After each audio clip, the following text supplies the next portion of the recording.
మీద పడేసి రారు, పోయితే తప్పు మీది కాదా? అట్లాగా మీరు ఫస్ట్ రిజిస్టర్ చేసుకోండి. సెకండ్, వాళ్ళ దగ్గరికి వెళ్ళేటప్పుడు అప్రోచ్ ఎలా చేయాలి?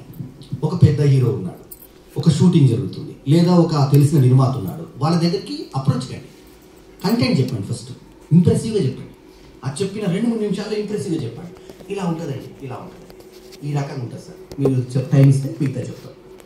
టైం ఇస్తే వాళ్ళు ఏదో అర్జెంట్ పనిలో, ఇప్పుడు సాధారణంగా నిర్మాతలు అందరూ కూడా ఒత్తిడిలో ఉంటారు, ఫైనాన్షియల్ ఒత్తిడిలో ఉంటారు. హీరోలు ఏమో వాళ్ళ వర్క్ టెన్షన్లో ఉంటారు. వాళ్ళు మంచి బిజీగా ఉన్న టైం పోయి నేను కథ చెప్తానని అనుకోండి, వినబుద్ధి అవుతుందా?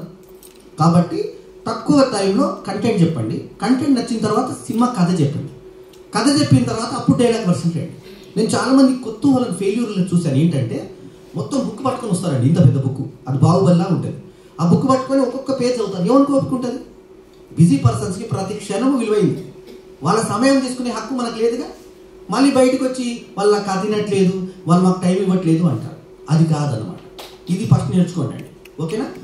తర్వాత నెక్స్ట్ ఏంటంటే, ఎప్పుడైనా థాట్ వచ్చింది, ఎప్పుడు ఇలా పెట్టుకోవాలి, పెన్ను ఒకటి థాట్ వచ్చింది, ఒక చిన్న పేపర్ ముక్క కూడా పెట్టుకోవాలి. నడుస్తున్నాం ఎక్కడో దగ్గర, థాట్ వచ్చింది, మర్చిపోతాం, మళ్ళీ ఒక చిన్న కాగితం మీద రాసేసుకోండి థాట్. అందరు అలవాటు ఉందా అట్లా? చాలా మందికి రికార్డ్ చేసుకోండి. ఇప్పుడు కొత్తగా వచ్చినాయి కాబట్టి రికార్డ్ చేసుకోండి. ఏదైనా ఒక పాట పల్లవి వచ్చింది, నడుస్తుంటే ఒక్కోసారి పల్లవిలు వస్తాయి నాకు నడుస్తుంటే, వెంటనే రికార్డ్ చేసి పెట్టుకుంటా. ఎవరికో ఫోన్ కలిపేసి ఆ ఫోన్లో రికార్డ్ చేసి పెట్టేసుకుంటా. అట్లా మీరు మీ యొక్క వచ్చినటువంటి భావజాలాన్ని వ్యక్తపరచుకోండి. వ్యక్తపరచుకున్న తర్వాత లైక్లీ మైండెడ్ పర్సన్స్ ఉంటే డిస్కస్ చేసుకోండి. లైక్లీ మైండెడ్ అంటే ఇప్పుడు దాన్ని మీరు ఇద్దరు ఫ్రెండ్స్ అనుకోండి, మీ కథ ఆయన చెప్పండి, ఆయన కథ మీరు చెప్పండి, డెవలప్ చేసుకోండి. ఇప్పుడు పెద్ద పెద్ద సినిమాలు ఏం చేస్తారంటే డిస్కషన్స్, విన్నారా మీరు? డిస్కషన్స్, ఒక సబ్జెక్ట్ కూర్చొని ఏం చేస్తారంటే డిస్కషన్స్ చేస్తుంటారు, ఆ సబ్జెక్ట్ని డెవలప్ చేస్తారు. సో మీకు మళ్ళీ ప్రాథమికంగా మొదలుకు వద్దాం. మళ్ళీ ఫస్ట్ మీరు అనుకునేది ఒక కాన్సెప్ట్. ఆ కాన్సెప్ట్కి జనరల్ ఏంటంటే, ఏ కథకైనా స్క్రీన్ ప్లేలో చెప్పాలంటే ఏ కథకైనా ఫస్ట్ ఏముంటుందంటే ఒక ప్రారంభం ఉంటుంది. ఏముంటుంది? ప్రారంభం. ప్రారంభంలో ఇంట్రడక్షన్స్, పలానా క్యారెక్టర్ ఎవరు. సాధారణంగా మీరు చూడండి, నేమ్స్ కరెక్ట్ ఇంట్రడక్షన్ ఉన్న సినిమాలు బయటకు వచ్చిన తర్వాత ఎప్పుడైతే థియేటర్లో ప్రేక్షకుడికి క్యారెక్టర్స్ గుర్తుండిపోతాయో, పేర్లు గుర్తుండిపోతాయో, ఆ సినిమాలన్నీ సూపర్ హిట్ అండి. చంద్రముఖి సినిమా తీసుకున్నాం, మనకు ఈశ్వరు ఇలాంటి పేరు ఆ సినిమాలో సోను సూద్ చేసిన క్యారెక్టర్తో సహా మనకు అన్ని క్యారెక్టర్లు బయటకు వచ్చేదాకా గుర్తుంటాయి. మనకి ప్రభు పేరేంటి, ఆ పేరేంటి, గంగా గుర్తున్నాయి కదా మీకు, గంగా, ఇవన్నీ పేరు గుర్తుండిపోతాయి. అంటే ఫస్ట్ ఏం చేశాడు వాసు, డైరెక్టర్ వాసు, ఆయన ఏం చేశాడు, ఫస్ట్ క్యారెక్టర్స్ని వడివేలు క్యారెక్టర్తో సహా అన్ని క్యారెక్టర్స్ని ఇంట్రొడ్యూస్ చేశాడు. అంటే మనం ఓన్ చేసేసుకున్నాం. ఓన్ చేసేసుకున్న తర్వాత కథలోకి వెళ్ళాడు. కథలోకి వెళ్ళిన తర్వాత సస్పెన్స్ చూపించాడు. సస్పెన్స్ చూపించిన తర్వాత ఇంటర్వ్యూలో ఒక మెలిక పెట్టాడు. ఆ ఇంటర్వ్యూ తర్వాత సెకండ్ హాఫ్ ఏమవుతుందో అనేటువంటి ఉత్సుకతని రేకెత్తించాడు. ఆ తర్వాత ఆ ఉత్సుకతని సస్టైన్ చేశాడు. ఆ తర్వాత దాన్ని యాంటీ క్లైమాక్స్ తీసుకొచ్చాడు. యాంటీ క్లైమాక్స్ ఏంటి, రేపు జరగబోతుంది అది ఈశ్వరుడు చెప్పాడు. ఆ చెప్పిన తర్వాత ఏం జరుగుతుందని ప్రేక్షకుడికి ఉత్సాహం. ఆ తర్వాత క్లైమాక్స్ వచ్చాడు. అంటే అర్థమైందా? ఫస్ట్ దీని స్వరూపం ఏంటంటే ప్రారంభం, తర్వాత ఎస్టాబ్లిష్మెంట్ ఆఫ్ క్యారెక్టర్స్, ఆ తర్వాత ఒక ప్రాబ్లము. ప్రతి సినిమాలో ఒక ప్రాబ్లము, ఆ ప్రాబ్లంకి సొల్యూషన్, ఒక జోల్ట్, ఒక మెలిక, అది ఇంటర్వెల్ బ్యాంక్. ఆ ఇంటర్వెల్ తర్వాత దాని సస్టైన్, ప్రాబ్లం సస్టైన్, తర్వాత యాంటీ క్లైమాక్స్, ఆ తర్వాత క్లైమాక్స్. ఇది ఫార్మేట్ అండి. ప్రపంచంలో ఉన్నాయి కొన్నే కథలు, అవే మార్చి చెప్తాం మనం, అది మనకు తెలిసిన సంగతి. కొత్త కథలు అన్నిటి ఉండవు. కాకపోతే కథా స్వరూపం ఇది. అయితే ఇలాంటి స్వరూపం ఇది అన్ని సినిమాలు నడిచాయి. అంటే అలాంటి స్వరూపం లేకుండా సినిమాలు వచ్చాయి, హిట్ కూడా అయ్యాయి. అంటే అటువంటి కథా స్వరూపం లేకుండా వచ్చినవి కూడా ఉన్నాయి. ఉదాహరణకు బయోగ్రఫీలు ఉన్నాయి. ఇప్పుడు నిన్ననే ఒక సినిమా చూశాను, స్కై ఫోర్స్ అని, అక్షయ్ కుమార్ సినిమా చూశాను.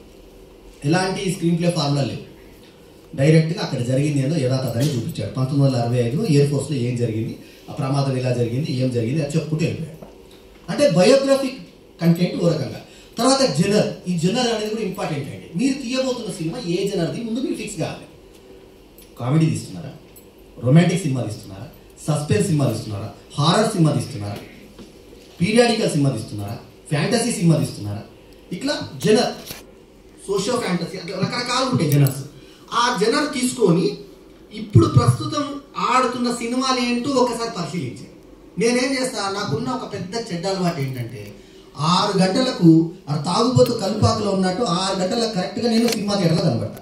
నా అడ్రస్ కేర్ ఆఫ్, మీరు ఎప్పుడు ఎవరు చూసినా, ఏ సినీ పోలీస్ చూసినా, లేకుంటే ఏ ఏషియన్ థియేటర్ చూసినా 6 గంటలకు సినిమాకి వెళ్ళిపోతా.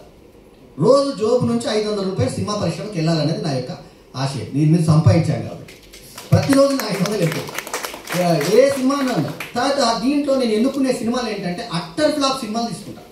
ఫస్ట్ అది చూస్తాను. అంటే నీకెలా తెలుసు అట్టర్ ఫ్లాప్ అని అడగచ్చు మీరు. ఆ బోర్డు చూడగానే ఈ షో పడుతుందో లేదో అని డౌట్ ఉన్న సినిమాలు ఉండేయండి. ఒక సందర్భంలో ఎన్ని టికెట్లు కొంటే ఈ సినిమా పడుతుందని అడిగాను నేను. 6 టికెట్లు. 6 టికెట్ నేను కొన్ని చూసిన సినిమాలు. అర్థమైనా మీకు? షో వేయడు లేకుంటే 6 టికెట్లు కూడా షో వేయడు. ఆ షో చూసి వాడు పాపం ఎందుకు కష్టపడ్డాడు, ఎందుకు రీచ్ కాలేదు, వాళ్ళ తప్పేంటి ఒప్పేంటి. కానీ చాలామంది ఏంటంటే మేము తీసిందే తురుములు, ఇంకా మాకు మించిన వాడు లేడు, ఇంకా మాది మేమే చూస్తామని పక్క దర్శకుడు సినిమా ఇంకో దర్శకుడు కూడా చూడు. అట్లాంటివి ఉంటాయి. నేను గత 18 సంవత్సరాలుగా ప్రతి సాయంత్రం 6 గంటలకు సినిమాలు ఉంటాయి. మీరు ఎప్పుడైనా చెక్ చేసుకోవచ్చు. నా ఫేస్బుక్లో రోజు అప్డేట్స్ పెడతా, టికెట్తో సహా రివ్యూస్ చెప్తా మా యూట్యూబ్ చేయడానికి. తెలుగు అయిపోయిన తర్వాత 3-4 రిలీజ్ అవుతాయిగా. తెలుగు అయిపోయిన తర్వాత మళ్ళీ హిందీకి వెళ్తా, నెక్స్ట్ ప్రిఫరెన్స్. హిందీ అయిపోయిన తర్వాత నెక్స్ట్ తమిళ్కి వెళ్తా, తమిళ్ అయిపోయిన తర్వాత మలయాళంకి వెళ్తా. వారం రోజులు ఫుల్ ఖాళీ ఉండదు. దాంట్లో నాకు ఏం తెలుస్తుందంటే ఇప్పుడు దీంట్లో నాకు బాగా అనుభవం ఏమొచ్చిందంటే మలయాళం సినిమా స్క్రీన్ ప్లే ఓ రకంగా ఉంటుంది. వాళ్ళు ఏం చేస్తున్నారంటే సహజత్వానికి పెద్దపీట వేసి కొత్త కొత్త నటులతో అద్భుతమైన సబ్జెక్టులు. ఒకప్పుడు మలయాళం సినిమా అంటే అశ్లీలమైన సినిమాలు అన్నది ఒకప్పుడు పేరు, ఇప్పుడు మారిపోయింది. మలయాళం సినిమా అద్భుతమైన సినిమాలు. ఐడెంటిటీ సినిమా నిన్నే మా ఫ్రెండ్ చింతపల్లి రామారావు గారు డబ్ చేశారు తెలుగులోకి. ఐడెంటిటీ సినిమా పేరు. త్రిష స్క్రీన్ ప్లే చూడండి చాలా డిఫరెంట్గా ఉంటుంది. ఇప్పుడు ఆ కథ 4 లైన్లు చెప్పుకుందాం. కథ ఏంటంటే ఓపెనింగ్ లైన్ చూపించాడంటే ఒక అమ్మాయి బట్టలు మార్చుకుంటాడు. అది తీసింది అడల్ట్ కంటెంట్ అండి. సినిమాకి వచ్చింది యూఏ సర్టిఫికేట్. చాలా నీట్గా తీశాడు. బట్టలు మార్చుకుంటుంది. కెమెరా పెట్టాడు. ఎవడో చూస్తూ ఉన్న అమ్మాయి చూసింది, ఐడెంటిఫై చేసింది. కాకపోతే ఎవరు పట్టేసింది వాడిని. పట్టేసి వాడు పరిగెత్తుకుంటూ వెళ్ళిపోయాడు. వాడు దాటికి వెళ్ళిపోయాడు, దొరకలా. ఇంకో వ్యక్తి దగ్గరికి వచ్చాడు. వాడికి వచ్చిన తర్వాత వాడికి అందజేశాడు. వాడు డబ్బులు ఇచ్చాడు. వీడు పారిపోయాడు. వాడు అది తీసుకెళ్ళి అందులో పెట్టి చూసుకోవడం కాదు, ఫేస్బుక్లో అమ్మాయి అకౌంట్ ఎక్కడుందో ఫేస్ ఐడెంటిఫై చేసి ఆ అమ్మాయి కాబోయేటువంటి భర్త ఫోన్ నెంబర్ అవన్నీ అందులో సేకరించి ఆ అమ్మాయికి ఇప్పుడు నువ్వు కాబోతున్నటువంటి భర్తకి నేను ఇది పంపిస్తాను, నాకు ఎన్ని లక్షలు ఇస్తావు, అది మన బిజినెస్. వాడిని వెంటనే మొదటి సీన్లోనే మనకి ఎస్టాబ్లిష్ చేశాడు. ఒక ముసుగు మనిషి వచ్చి అక్కడికి వచ్చి వాడిని తగలబెట్టేస్తాడు. ఇట్లా వాడు చేసిన పాపకార్యమని తగలబెట్టాడు. దాని మీద ఇన్వెస్టిగేషన్ చేయడానికి త్రిష వస్తుంది. ఆ తర్వాత ఇంకో పోలీస్ ఆఫీసర్ వస్తాడు. ఇంటర్వ్యూలో ఏమిచ్చారంటే ఎవడైతే ఇన్వెస్టిగేట్ చేస్తున్నాడో ఆ ఆఫీసరే ఈ హంతకుడు అని ఇంటర్వ్యూ ట్విస్ట్. ఇంటర్వ్యూ తర్వాత మళ్ళీ వీడు హంతకుడు కాదు, మిమ్మల్ని పొరపాటు చేశాము, అసలు హంతకుడు పోలీస్ అధికారిగా వచ్చినాడు, అసలు పోలీస్ అధికారి కాదు, వాడు రిటైర్ అయ్యి అంటే పోలీసులో రిటైర్ అయ్యి ఉద్యోగం ఊడిపోయి సస్పెండ్ అయ్యి వచ్చినవాడు, వాడే వీళ్ళని అని చెప్పి మళ్ళీ అంటే 2 సార్లు మేలిక మనం సెకండ్ హాఫ్లో. అర్థమైందా మీకు? ఆ మొత్తం స్క్రీన్ ప్లే చూడండి మీరు. ఐడెంటిటీ సినిమా అది 25 crores చేసింది. అక్కడ మలయాళంలో 25 crores అంటే చాలా పెద్ద హిట్. సో అట్లా స్క్రీన్ ప్లే మీద బేసిక్కి వెళ్ళారు. అందులో త్రిష తప్ప మనకు తెలిసిన నట్లు ఎవరు లేరు. అక్కడ నట్లే అంతా మలయాళం నట్లు, కానీ అద్భుతంగా తీశారు సినిమా. ఐడెంటిటీ సినిమా పేరు. అయితే మీరు ఇట్లా డిఫరెంట్ సినిమాలు చూడటం వల్ల, చెత్త సినిమా తీయడం వల్ల కూడా ప్రయోజనం ఉందండి. ఏం ప్రయోజనం ఉంది? అలా తీయకూడదు మనకని తెలుసుగా. కాబట్టి నేను ఎంత సహనం పరీక్షించి ఈవెన్ మేకర్స్ కూడా కూర్చొని చూడలేనే మన సినిమాలు కూడా ఓపికగా చూస్తాను, నిద్రపోకుండా. సినిమా అయిపోయేలాగా చూస్తాను. ఎందుకంటే వాడు పొరపాటు పడ్డది ఇక్కడ, మనకు బోర్ ఎక్కడ ఫీల్ అవుతున్నాం. కానీ నాకు చాలా తమాషాగా నాకు ఇప్పటిదాకా వేస్ట్ సినిమా ఇప్పటిదాకా కనబడాలి. నాకు ప్రతి సినిమా వల్ల నేను నేర్చుకున్నా. తర్వాత ఒక డైలాగు, ఉప్మా సినిమాలు టెక్నీషియన్స్ కూడా ఈ మధ్య కొత్తగా నేర్చుకున్నారు. ఉప్మా సినిమాలు అంటే ఉప్మా సినిమాలు ఏంటి అంటే వాళ్ళ దృష్టిలో ఏంటంటే ఫుల్ మీల్స్ ఉన్నది పెద్ద సినిమా. ఉప్మా సినిమాలు అంటే ఏదో వన్ డే మ్యాచ్లో చిన్న వాళ్ళు ఉప్మా సినిమాలు, ఉప్మా సినిమాలు అన్న నా పేరు వేయదు. ఉప్మా సినిమాలు అనే పదం వాడకూడదు. మనం రాసే చిన్న సినిమా అయినా అద్భుతంగా రాస్తే అదే పెద్ద సినిమా అవుతుంది. పెద్ద సినిమా అయినా గేమ్ చేంజ్ అయిపోతుంది. అర్థమైందా మీకు? గేమ్ చేంజ్ అయిపోతుంది. దానికి సంక్రాంతికి వస్తున్నానే ఉదాహరణ.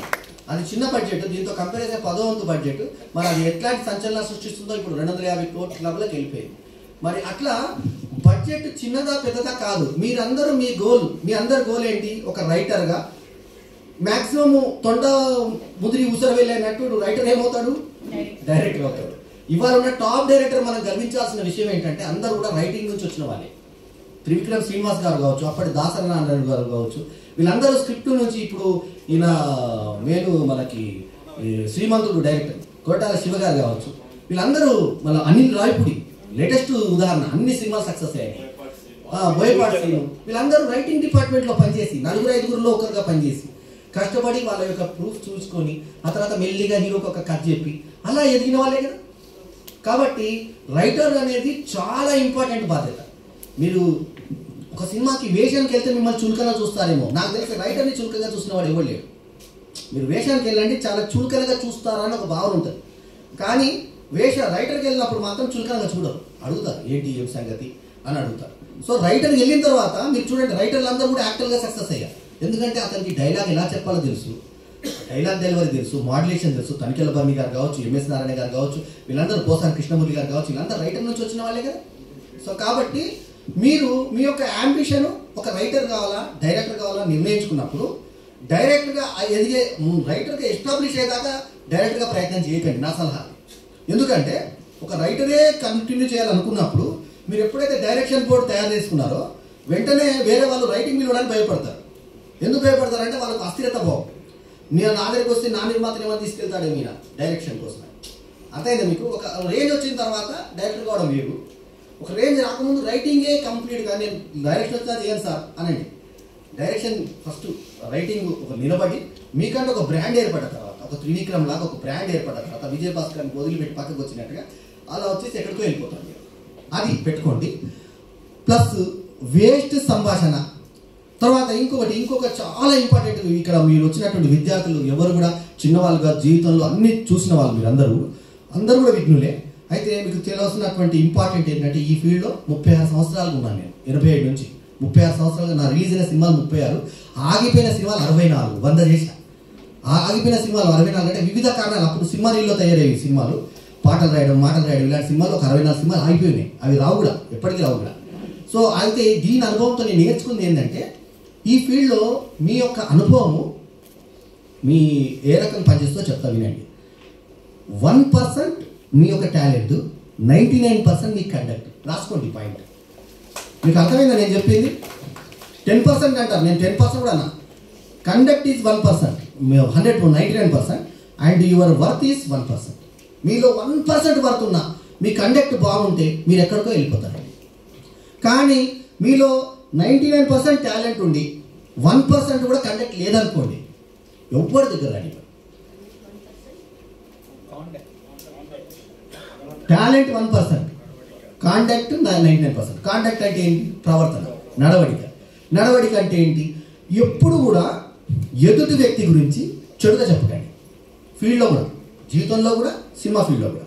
ఉదాహరణకు మీరు ఒక ఆయన ఇంప్రెస్ చేయడానికి పలానా డైరెక్టర్ వేస్ట్ కదండి, ఆ సినిమాలు ఏమొస్తాయండి, ఇవి వద్దు. మీ వర్షన్ ఏందో మాట్లాడుకోండి, మీ పని ఏందో మీరు చేసుకోండి. అప్పుడు ఏమవుతుందంటే అక్కడ మిమ్మల్ని కూర్చోబెట్టుకోవడానికి కూడా వాళ్ళు భయపడరు. ఎందుకంటే లేకుంటే అమ్మ వీడు ఆ డైరెక్టర్ గురించి మాట్లాడినప్పుడు వెనకాల నా గురించి కూడా అనుకుంటారుగా. సో కాబట్టి ఫస్ట్ ఎలా నేర్చుకోవాలి, చాలా నీట్గా కూర్చొని, తర్వాత డ్రెస్సింగ్ కూడా నీట్గా వేసుకొని, వాళ్ళ ఇబ్బంది కలిగే విధంగా ఇట్లా ఇలాంటి కొన్ని మ్యానరిజమ్స్ చేయకుండా చాలా జాగ్రత్తగా, అంటే బాడీ లాంగ్వేజ్ కూడా ఇంపార్టెంట్ అండి. కాలు మీద కాలు వేసుకొని పుష్పలాగా అలాంటివి వేసి అనుకోండి, వాళ్ళు ఏం చెప్పరు మీకు. పెద్దవాళ్ళు ఎప్పుడు